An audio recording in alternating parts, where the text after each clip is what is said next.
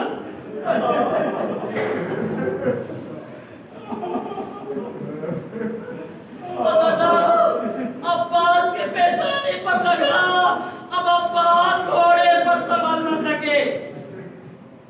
ایک عرب ذاکر مصائب سید الشہداء بیان کیا کرتا تھا۔ اس کا طریقہ یہ تھا کہ چھوٹے حضرت کے مصائب سے آغاز کرتا تھا اور مظلوم کربلا پر اختتام کیا کرتا تھا۔ ایک رات خواب میں اس نے دیکھا شہزادی آئی، شہزادی آ کر کہتی ہے، اے میرے حسین کے ذاکر، تو میرے لال کا مصائب نہیں پڑھتا۔ کہا شہزادی میں آقا کا ہی مصائب پڑھا کرتا ہوں۔ کہا نہیں تو میرے لال عباس کا مصائب نہیں پڑھتا۔ کہا شہزادی میرا دستور تو یہی ہے، میں چھوٹے حضرت کے مصائب سے آغاز کیا کرتا ہوں۔ کہا تو بہت سی مصیبتوں کا ذکر کرتا ہے، مگر میرے لال عباس کی جو سب سے بڑی مصیبت تھی اسے بیان نہیں کرتا۔ پوچھتا ہے ذاکر شہزادی وہ کون سی بڑی مصیبت؟ شہزادی کہتے ہیں کہ یہ بتاؤ، جب بھی کوئی شہید زمین پر گرا، ارے اس نے اپنے لیے سہارے کے لیے ہاتھوں کو بڑھایا۔ آئے میرا لال عباس جب زمین پر گرا، آپ تو تھے نہیں، ارے منہ کے بعد زمین کربلا پر ٹوٹے الفاظ، آقا غلام کی خبر دو۔ بس عزادارو آخری 2-3 جملے ہیں، عزادارو اس کے بعد میں اشارہ کروں گا، علم لے کر آ جانا۔ عزادارو جیسے ہی استغاث سے عباس کی مظلومیت بھری یہ مظلومیت بھرے جملے حسین کے کانوں تک پہنچے، حسین نے کمر پہ ہاتھ رکھ لیا، کمر پہ ہاتھ رکھ لیا اور ایک جملہ کہا، الان ان کا ذرا ذہنی آخری اے بھیا تیرے مرنے سے حسین کی کمر ٹوٹ گئی۔ جزاک اللہ خیر جزا۔ حسین کمر کو پکڑے لڑکھڑاتے ہوئے فرات کی طرف بڑھے چلے جا رہے۔